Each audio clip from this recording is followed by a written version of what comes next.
Shalom, selamat sore Ibu Bapak Saudara terkasih di dalam Tuhan, baik yang ada di tempat ini ataupun di rumah masing-masing. Saya yakin kita semua hidup dalam anugerah dan kasih Tuhan.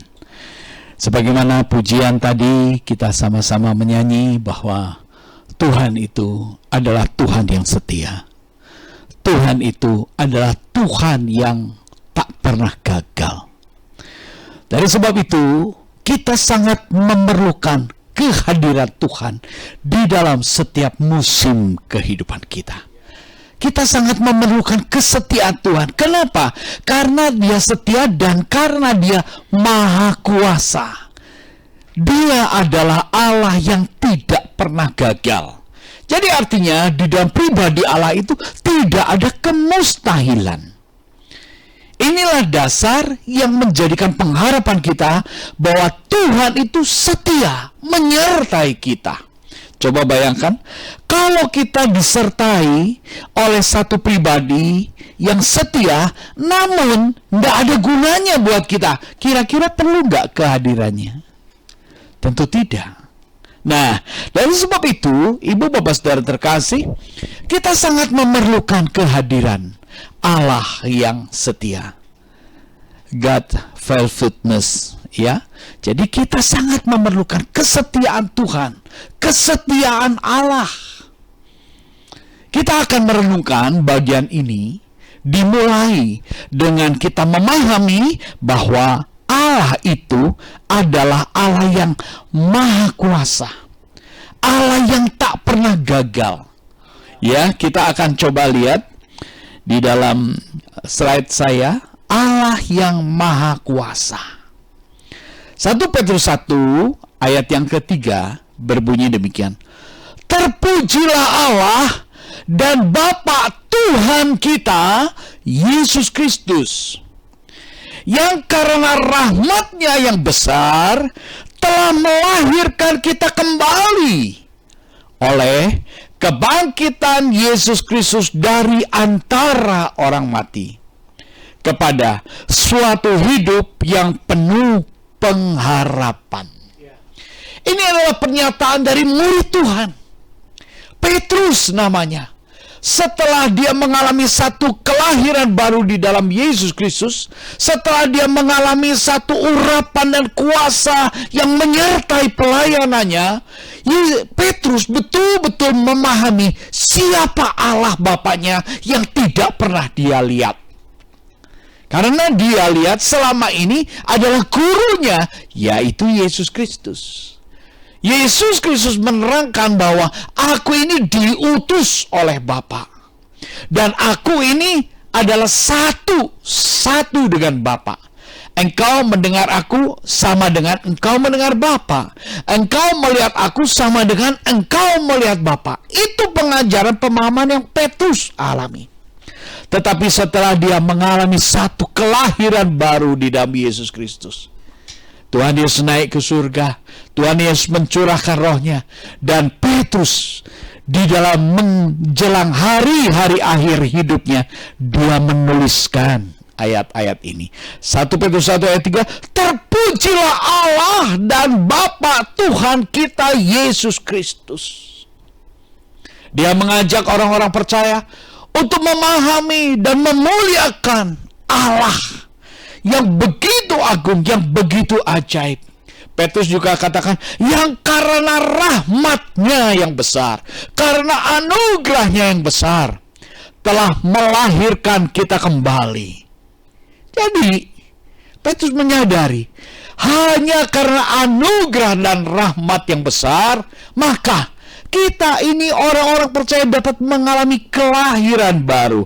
Saya tuliskan di slide saya, kelahiran baru oleh kuasa Allah melalui kebangkitan Yesus Kristus. Jadi ini juga dampak kuasa Allah yang dinyatakan di dalam kebangkitan Yesus Kristus. Kalau Yesus Kristus mati dan tidak bangkit, kita tidak akan pernah mengalami kelahiran baru. Tetapi karena Yesus mati dan bangkit, justru itulah kuasa kebangkitan itu berdampak bagi setiap kita orang percaya. Untuk apa? Kita pun mengalami kelahiran baru. Dari sebab itu kita bisa memahami betapa antusias dan semangatnya Petrus. Dia mengatakan, terpujilah Allah, terpujilah Bapa kita Yesus Kristus. Jadi kita ini orang-orang percaya mengalami kelahiran baru oleh kebangkitan Yesus Kristus dari antara orang mati. Ya, kuasa kebangkitan Kristus itu kuasa yang menjadikan kita kelahiran baru, menjadikan kita ciptaan baru. Lalu apa bedanya? Hidup lama dengan hidup baru. Sebagai ciptaan baru itu apa bedanya? Nah, Petrus katakan, orang yang lahir baru di dalam Tuhan punya suatu pengharapan kepada suatu hidup kepada suatu hidup yang penuh pengharapan. Ya, di dalam ayat ini tadi dituliskan dalam 1 Petrus 1 ayat 3, oleh kebangkitan Yesus Kristus dari antara orang mati kepada suatu hidup yang penuh pengharapan. Jadi kita sebagai anak-anak Tuhan, sebagai ciptaan baru, salah satu dampak yang harus menggelora dan kita rasakan yaitu kita hidup penuh pengharapan. Pengharapannya kepada apa? Kepada satu pengharapan yang begitu mulia. Di dalam 1 Petrus 1 ayatnya yang keempat, untuk menerima satu bagian yang tak dapat binasa. Wow, inilah pengharapannya. Pengharapan orang-orang yang mengalami kelahiran baru oleh kuasa kebangkitan Yesus Kristus, yaitu apa? Untuk menerima satu bagian yang tak dapat binasa. Pengharapan kita anak-anak Tuhan adalah pengharapan kepada perkara-perkara yang kekal. Puji syukur kepada Tuhan, ya. Jadi ini satu hal yang begitu luar biasa. Kita dapat mengalami kemahakuasaan Allah. Kita punya satu pengharapan kepada perkara-perkara yang kekal, yang tidak dapat binasa, yang tidak dapat cemar, dan yang tidak dapat layu, yang tersimpan di surga, tersimpan di surga bagi kamu. Ini yang Petrus ajarkan kepada orang-orang percaya. Dikatakan kita yang mengalami kelahiran baru di dalam kuasa kebangkitan Yesus Kristus, kita ini harus menerima, harus memiliki pengharapan.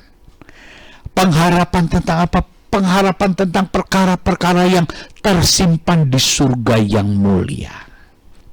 Jadi kalau kita masih menjadi anak Tuhan, berharap kepada perkara-perkara duniawi ini, Tuhan mudahkan pekerjaanku, Tuhan mudahkan apa yang aku cita-citakan, Tuhan aku pengen mencapai target kehidupanku.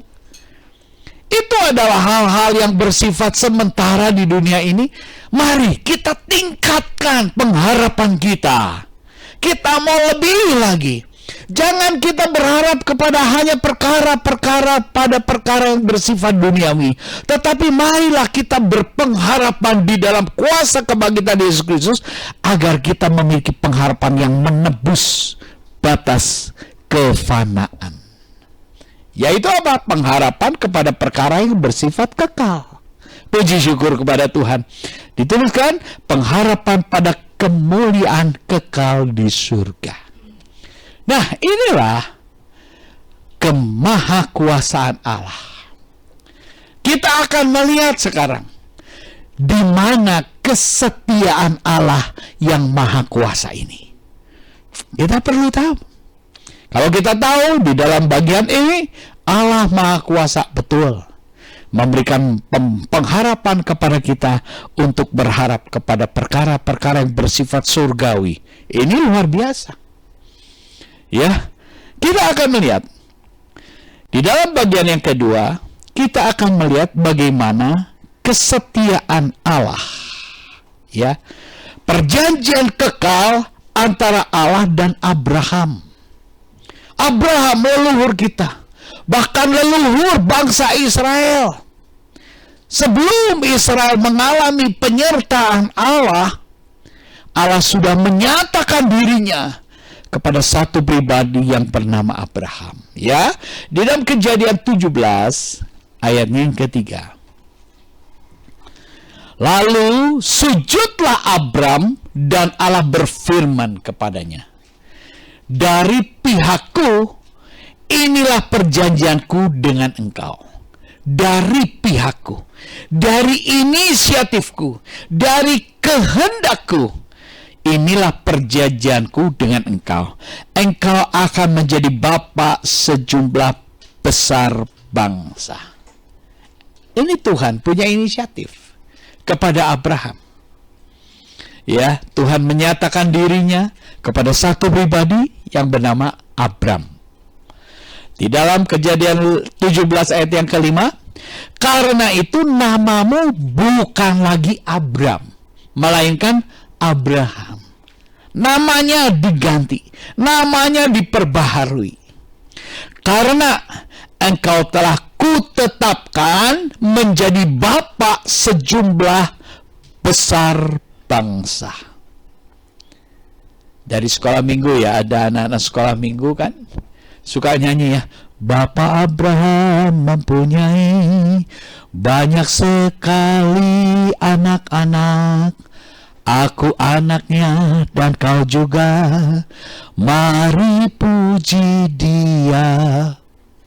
Kita mungkin bingung ya, Bapak Abraham itu mana? Apa kaitannya Bapak Abraham dengan kita yang masih anak-anak? Saya mah anaknya Pak Yusak, saya mah anaknya Pak Andri. Kenapa jadi di gereja disebut anak Abraham?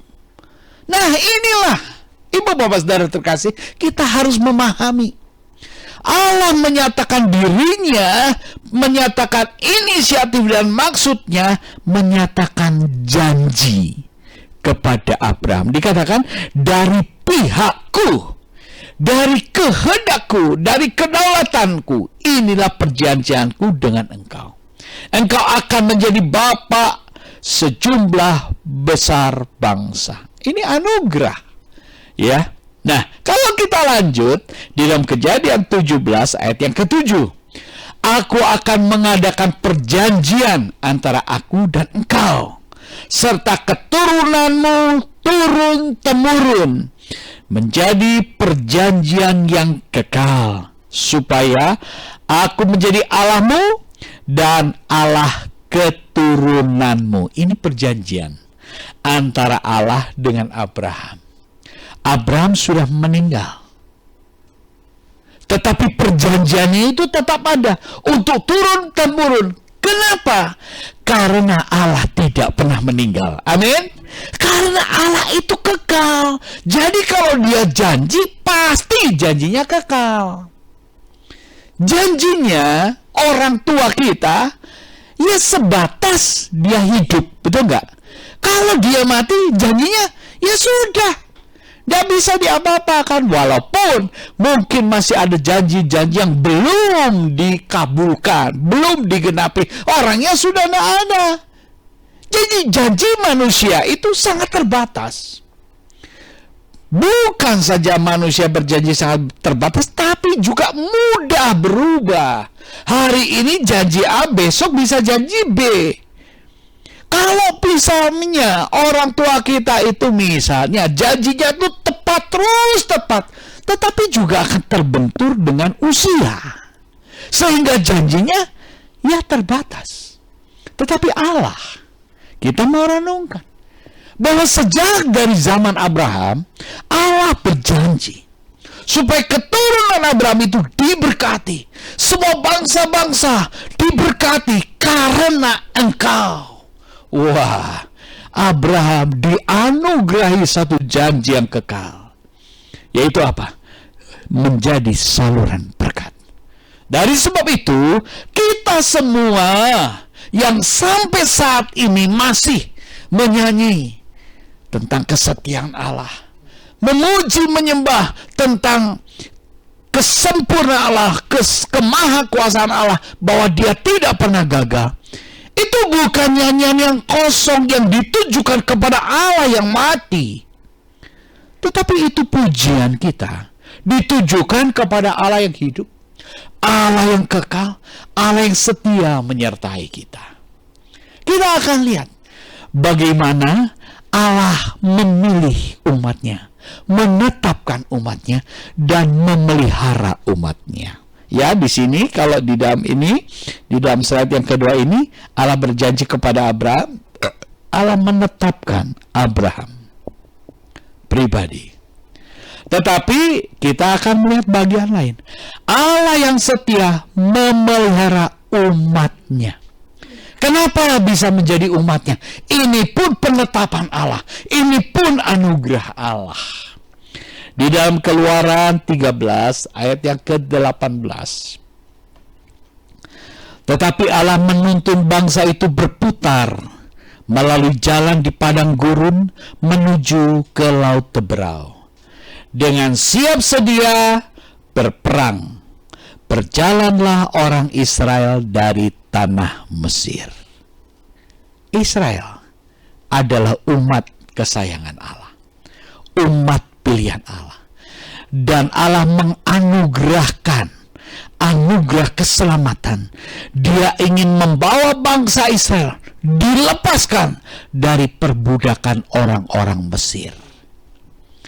Ini tidak lepas dari runutan janji Allah kepada Abraham.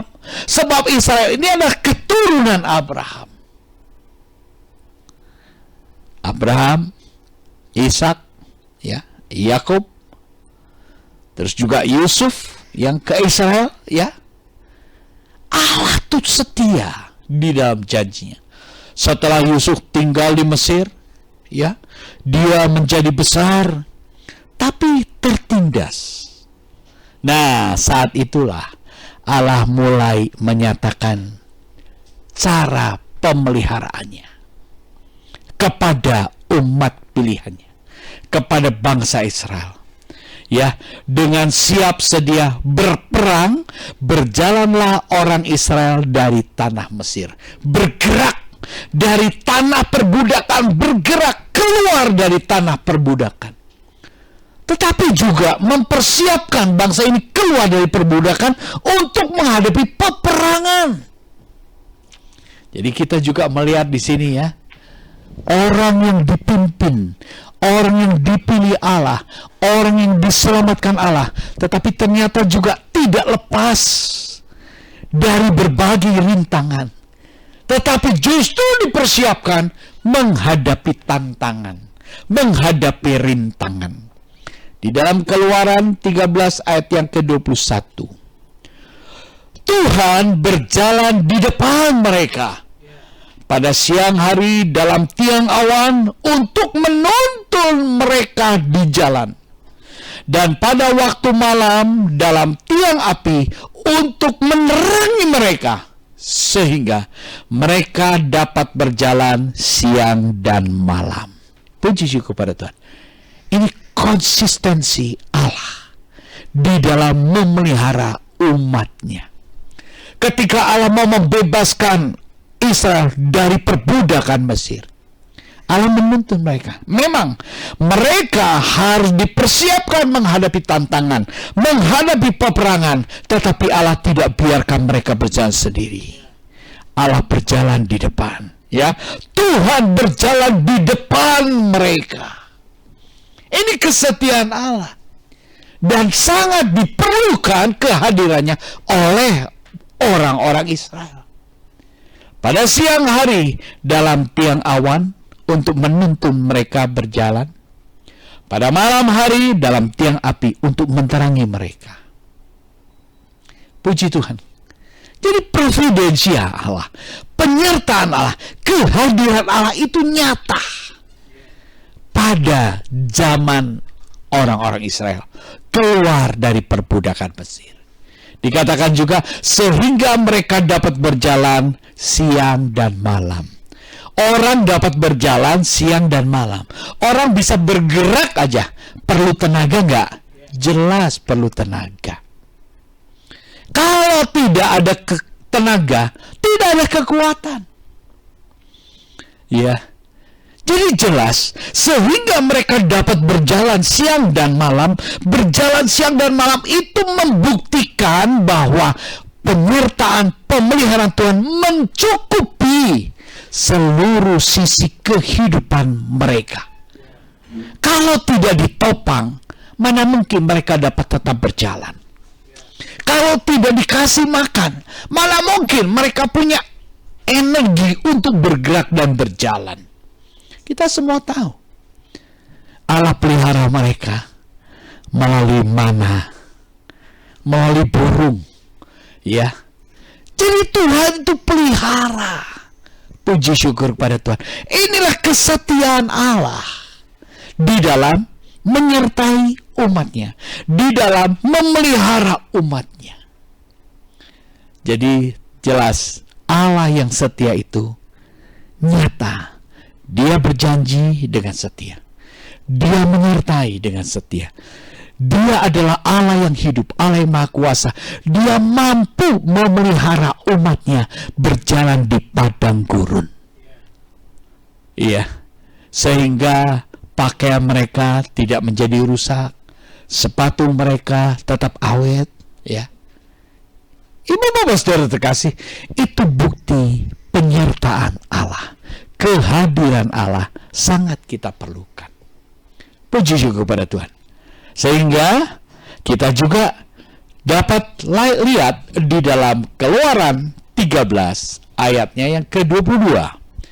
Keluaran 13 ayat 22. Dengan tidak beralih, tiang awan itu tetap ada pada siang hari dan tiang api pada waktu malam di depan bangsa itu. Ini kesetiaan Allah. Tidak beralih. Tetap ada. Tetap nyata. Puji syukur kepada Tuhan.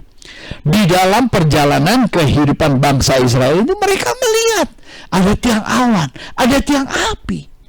Tetapi dalam perjalanan itu pula tidak kurang kita mendengar bagaimana keluh kesah bangsa Israel ini.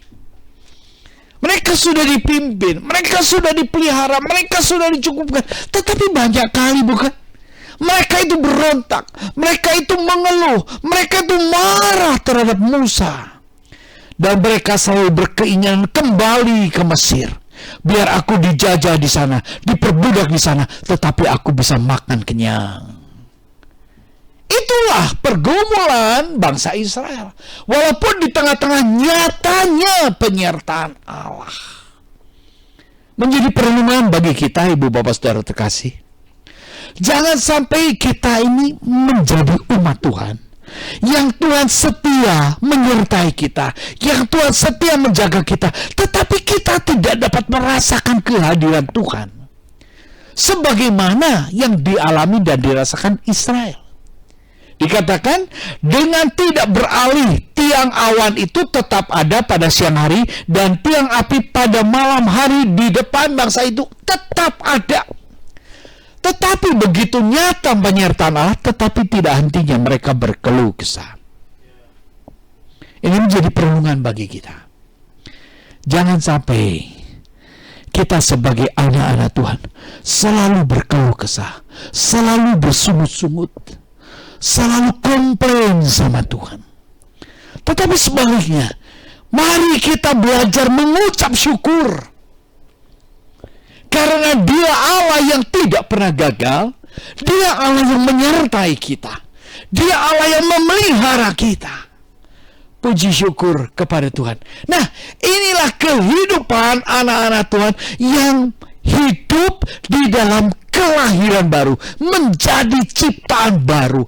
Apanya yang baru? Paradigmanya baru, pemikirannya baru, pengharapannya baru. Karena apa? Karena kita berharap kepada perkara-perkara yang bersifat kekal. Kalau kita berharap hanya kepada perkara-perkara yang bersifat dunia, kita betul-betul stres banget sekarang ini. Apa sih yang dapat kita andalkan dan harapkan pada masa seperti sekarang ini? Ya, betul-betul. Kalau kita hanya melihat dunia ini, kita betul-betul stres banget. Jokowi juga bilang ya, pertahankan ketahanan pangan. Ya kan? Wah, ini ada satu musim yang akan begitu menyesakkan dan menyulitkan hasil panen. Dari sebab itu betul-betul produk pangan itu yang utama itu harus betul-betul digenjot. Ya, ada salah satu video bahwa Jokowi juga mau berusaha impor beras.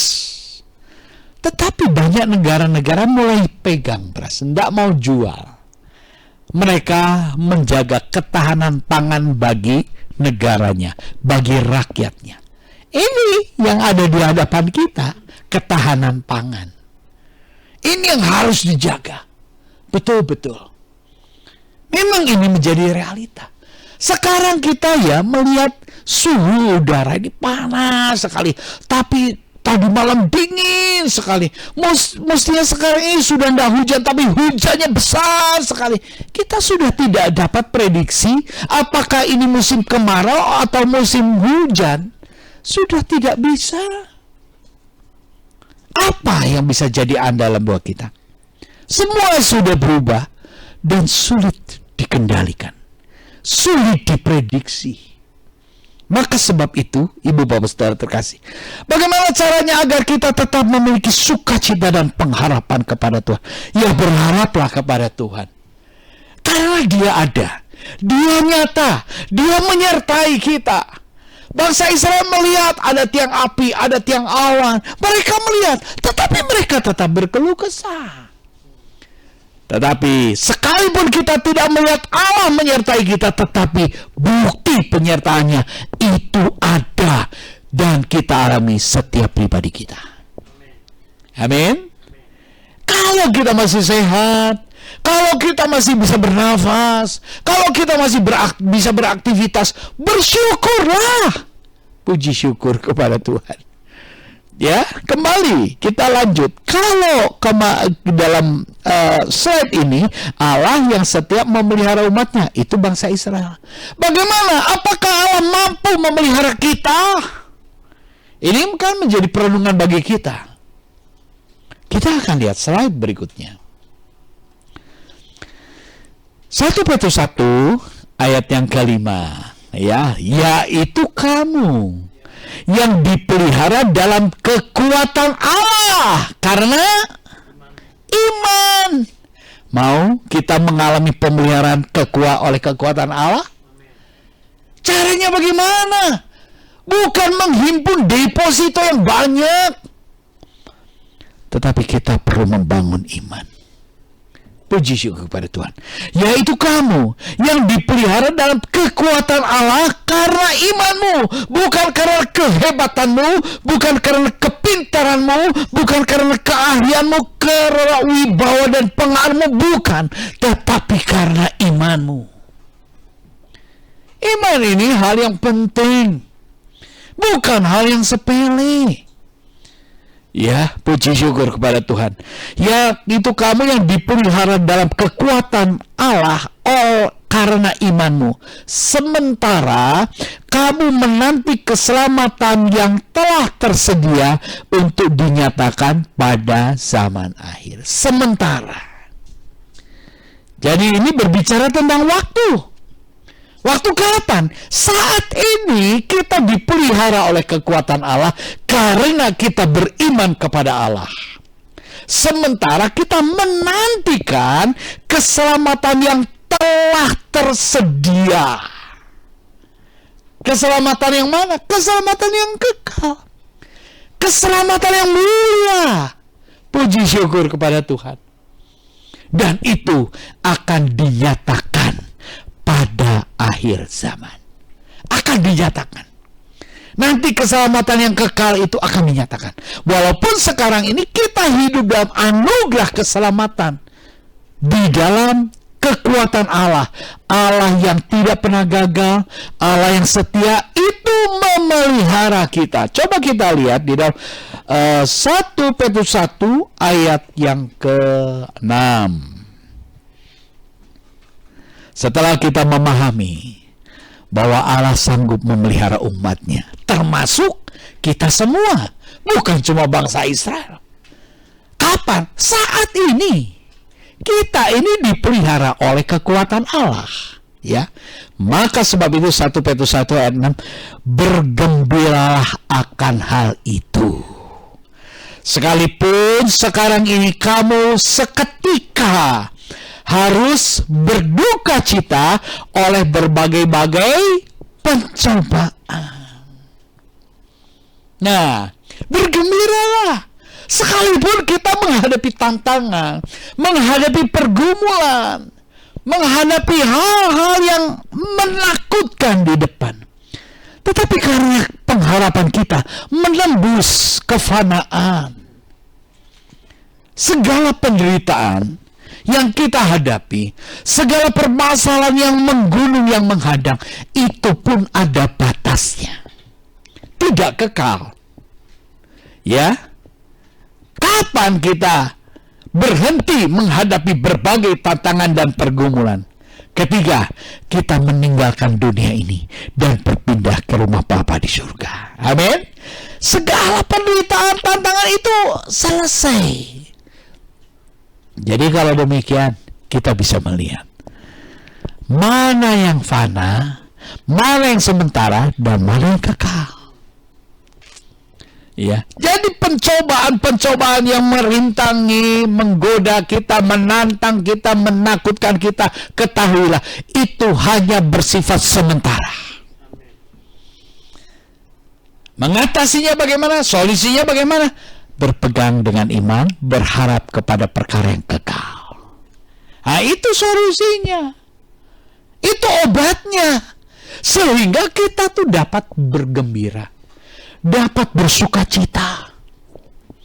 Orang kalau punya pengharapan, dia pasti semangat, dia pasti penuh sukacita. Lain halnya kalau orang itu nggak punya harapan. Kalau orang nggak punya, kata dokter kamu dianalisa tinggal 2 hari lagi hidup, langsung lulus. Betul ya? Kalau kata dokter divonis demikian, langsung membeli. Tetapi lain halnya kalau kita punya pengharapan di dalam Tuhan dan betul-betul mengenal Allah yang hidup itu setia menyertai kita, kita tidak akan takut menghadapi semuanya ini. Lalu kenapa ya kalau demikian ya? Mengapa kita selama hidup ini harus mengalami duka cita oleh berbagai-bagai pencobaan?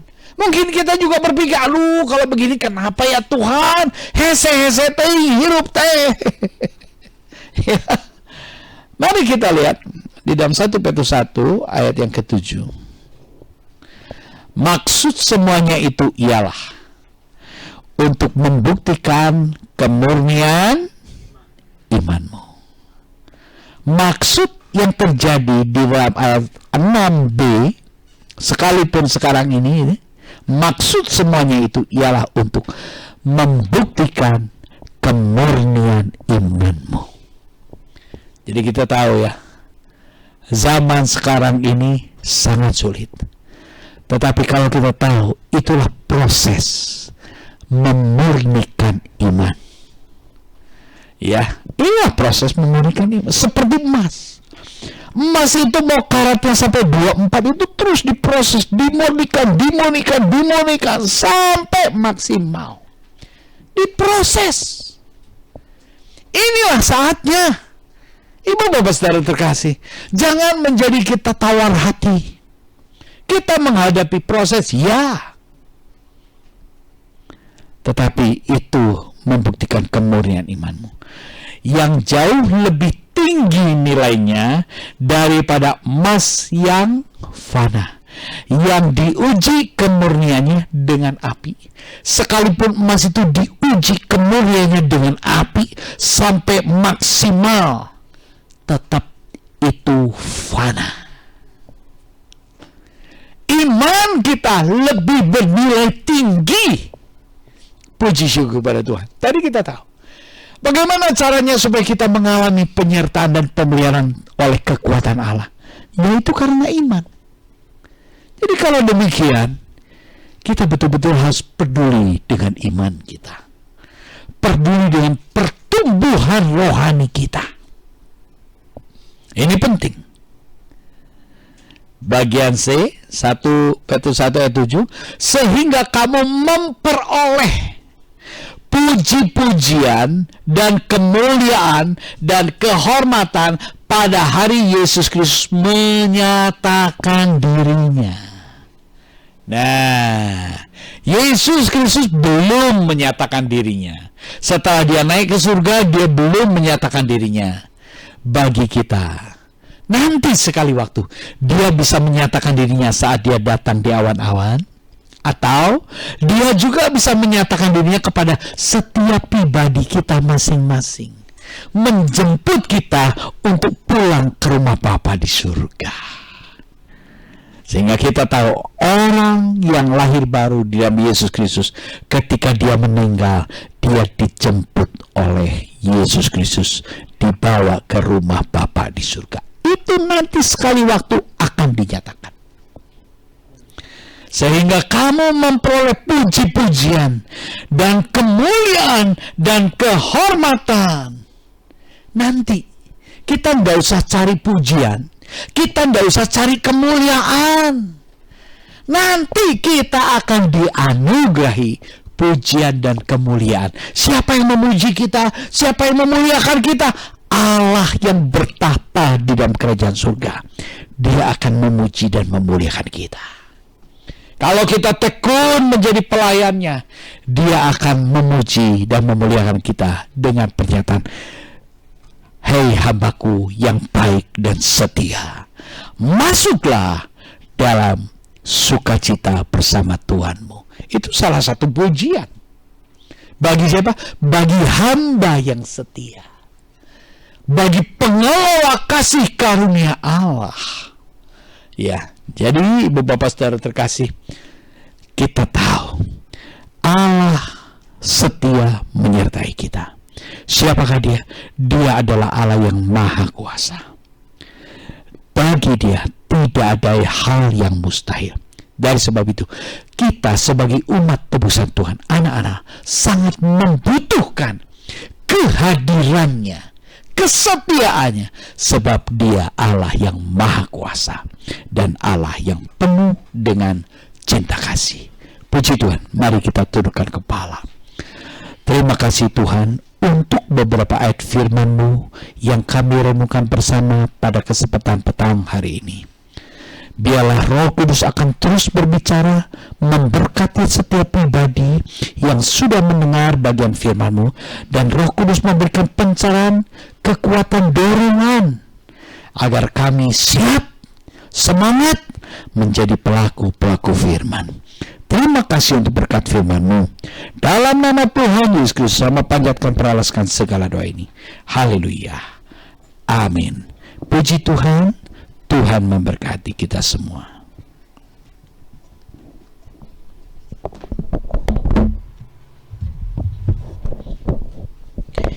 Ya, puji Tuhan, kita sudah sama-sama mendengar firman Tuhan. Tiba saatnya kita mau memberi persembahan. Sebelumnya kita mau berdoa terlebih dahulu. Kami bersyukur buat kebenaran firman yang dinyatakan bagi kami. Kami dibawa mengerti bentuk kesetiaan Tuhan, pemeliharaan Tuhan yang begitu luar biasa. Kami bersyukur karena dengan kekuatan Allah, Engkau menopang kami dalam menjalani hari-hari sampai pada akhir kehidupan kami. Biar setiap jemaat-Mu boleh merasakan, menikmati itu, mensyukuri itu, dan senantiasa bersukacita karena penyertaan dan pemeliharaan Tuhan yang sempurna dalam hidup kami. Sebentar kami akan memberi persembahan. Kami mau memberi persembahan bukan untuk diberkati, tapi kami memberi karena kami telah diberkati dengan berkat yang terbesar, yaitu pengorbanan Yesus yang menebus dosa kami dan menyucikan hati nurani kami. Terima kasih. Kami memberi persembahan, biarlah nama Tuhan dipermuliakan. Di dalam nama Yesus kami berdoa. Amin.